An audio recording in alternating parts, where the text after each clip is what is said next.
Welcome back. I've got a great video for you all today talking about my experience at Palantir's first big event of 2025, DevCon2, that just wrapped up this evening.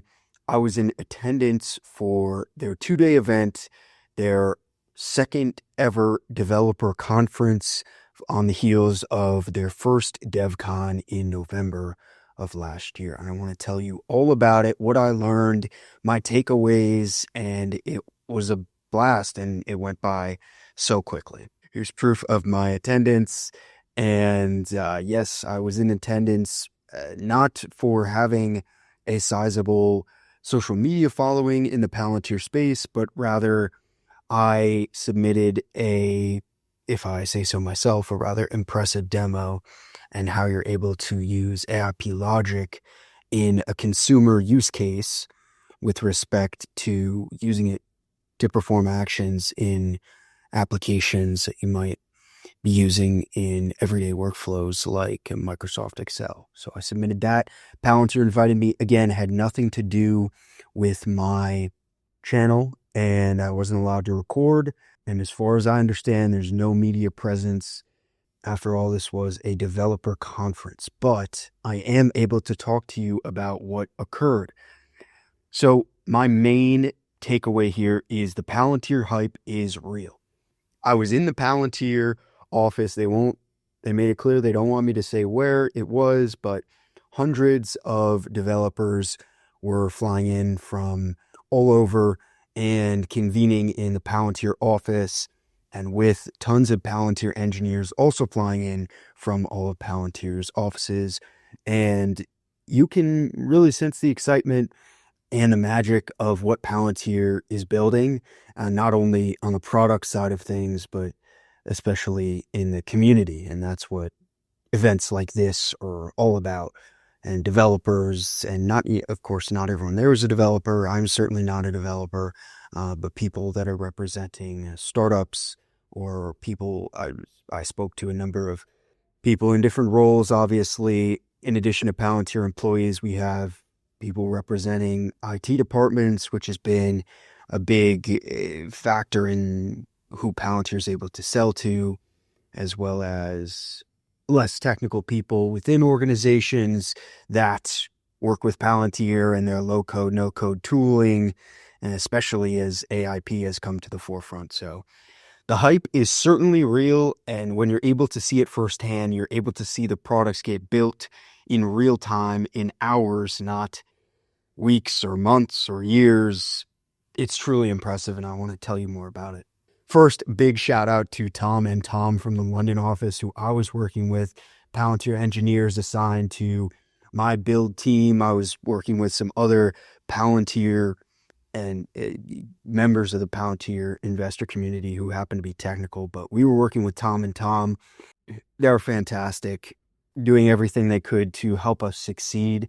It was their first time at a DevCon, coming over from London to the US, and it was fantastic to learn from them, work alongside them for the 2 days as they were bouncing between the different groups and primarily helping us as other Palantir engineers were coming in and out and supporting us in our build journey. So I made this little table here just to sort of represent. I feel like there are a lot of levels to the Palantir game when it comes to understanding the Palantir story, and the different dimensions are, I believe, level one, all of you have just watching this video, is a surface involvement in the Palantir story, understanding, the basics, the fundamentals about the stock, about the products and the technology. And then I feel like probably some of you have reached financial mastery. I think I certainly have. When you have a very deep understanding, if you have the financial chops, I think you're sort of towards level 2. And then there's level 3, which I hadn't come close to until earlier this year when I started building on the developer tier of Palantir, AIP, and Foundry, which is the technical understanding. And if you're able to reach level 3, which I think a lot of us in the Palantir investor community haven't, and that's due to the fact that a lot of us are in other fields. But if you're able to reach level 3 and go to Palantir boot camps or workshops that I'm about to talk about, or otherwise build on Palantir's offering, I think you have the trifecta of understanding the levels to the Palantir game when it comes to investing in this company and doing it for the right reasons, which is you understand the fundamental story, and it's not a investment based on Alex Karp's hair or based on the stock momentum and how it's been going up, but you're able to make an investment from a basis that is justifiable and is long-term in nature and in focus. And I think I have, stepping out of this 2-day event, reached that level 3 and am in a unique position to be able to share my understanding with all of you. And I don't know if there's anyone else, any other Palantir content creators that really hit that watermark. So I'm excited to be able to bring more of this knowledge to all of you. So what happened at DevCon2? I'm sure you're all wondering. Palantir didn't live stream the whole thing like they do for some other events. I know some of the videos will be coming out. I'm not going to talk to the specifics, signed an NDA.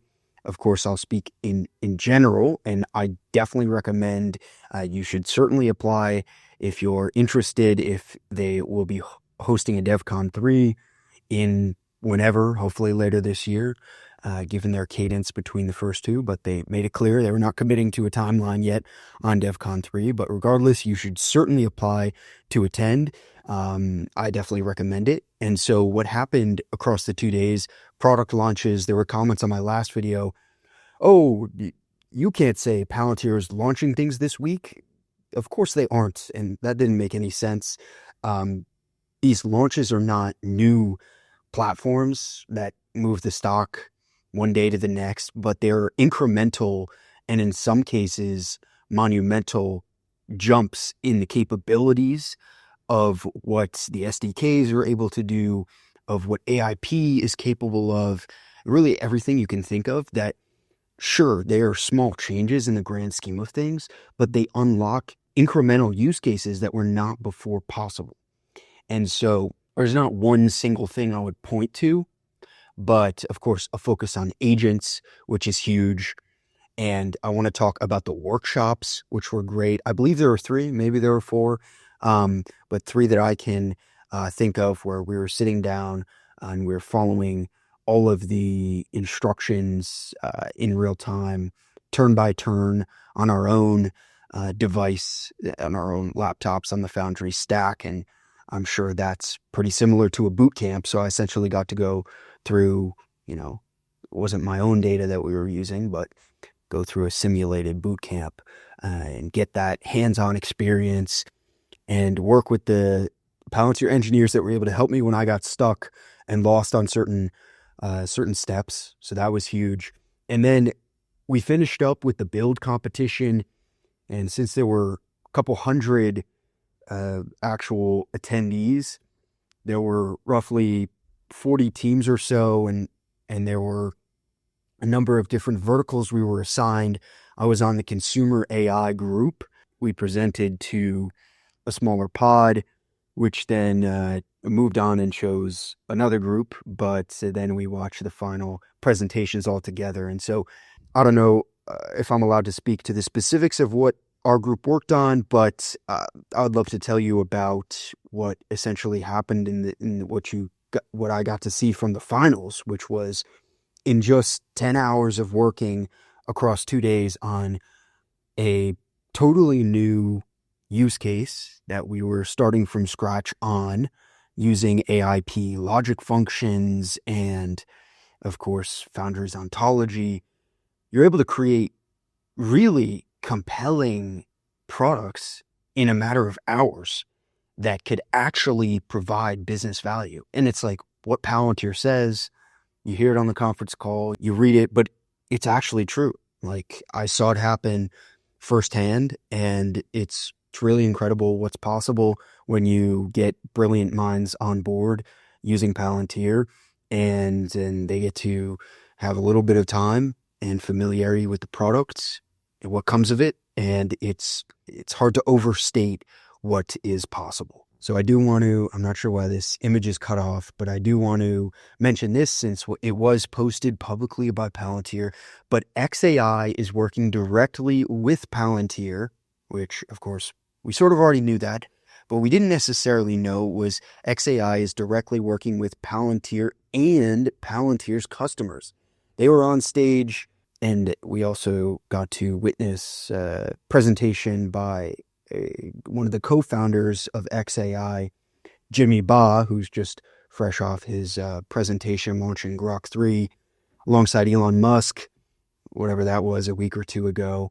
And he gave us a similar rundown, and we had some XAI forward deployed engineers talking to us about how much they want to work with Palantir's customers, many of whom are in the audience, on their specific use cases, specifically as it relates to unlocking those in Palantir Foundry and AIP. So it's crazy that all these AI companies are now adopting the forward deployed engineer model, and now they're trying to fight each other to be Palantir's top AI partner, I guess you could say, or go-to.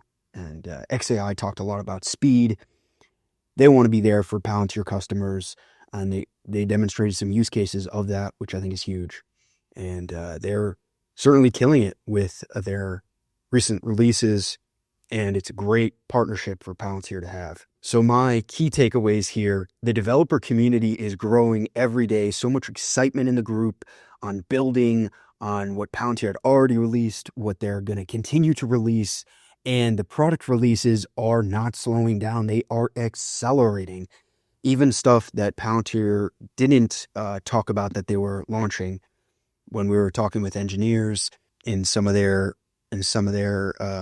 small group demos and conversations that I had, they were saying like, "Oh yeah, we're scoping that, we're working on it. We don't know, exactly when we're going to get to it, but we're going to tackle that. It's going to unlock more use cases." And so the bottom line here is almost anything is possible with Foundry and AIP in the enterprise. It totally unlocked for me so many ideas that I think are going to be so transformative when it comes to what businesses are going to be leveraging their data for going forward. So it was an incredible experience. I'm a bit tired from the 48 hours, but I hope this video helps you understand what exactly it was like to attend DevCon2. Again, Palantir is going to be putting out some of this content, I'm sure, in the coming weeks, but the hype is real. I'd love to answer anything else you want to know about the DevCon2 in general terms. Again, I didn't record anything. I'm not speaking out of turn here, but fantastic event. Really grateful to Palantir for the opportunity to attend, and I implore you to do so if you are able to next time. Thanks for watching. Until next time.